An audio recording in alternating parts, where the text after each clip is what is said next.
పచ్చని చిలకలు తోడుంటే పాడే కోయిల వింటుంటే భూలోకమే ఆనందానికి ఇల్లు. లోకంలో కన్నీరింకా చెల్లు ఇల్లు. లోకంలో కన్నీరింకా చెల్లు.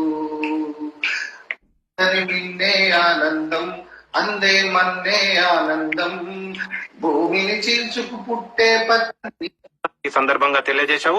అలాగే ముఖ్యంగా నువ్వు ఒక టీచింగ్ ఫీల్డ్ లో ఉన్నావు కాబట్టి ఈ సందర్భంగా సమాజానికి మన ఉపాధ్యాయులే ఒక రైతు ఎలాగైతే వెన్నెముక అంటారు, ఉపాధ్యాయులు కూడా ఆ రకంగా. కాబట్టి మీరు ఒక్కసారి ఈ సందర్భంగా విద్యార్థులకు దీని ద్వారా ఒక్క నిమిషం మీ అభిప్రాయాన్ని తెలియజేసి, మిమ్మల్ని డిస్టర్బ్ చేసిన సందర్భంగా మీకు ఎక్కువ సమయం అయితే తీసుకొని ఒక నిమిషం విద్యార్థుల పట్ల మీ అమూల్యమైన అభిప్రాయాన్ని మీరు ప్రస్తుతం చేస్తున్నటువంటి కాలేజ్ గానీ స్కూల్ గానీ ఎక్కడో తెలియజేసి ఒకసారి టోటల్ గా సమాజం మొత్తానికి ఒక్కసారి విద్యార్థులకు తెలియజేయాలని మీ సందేశం.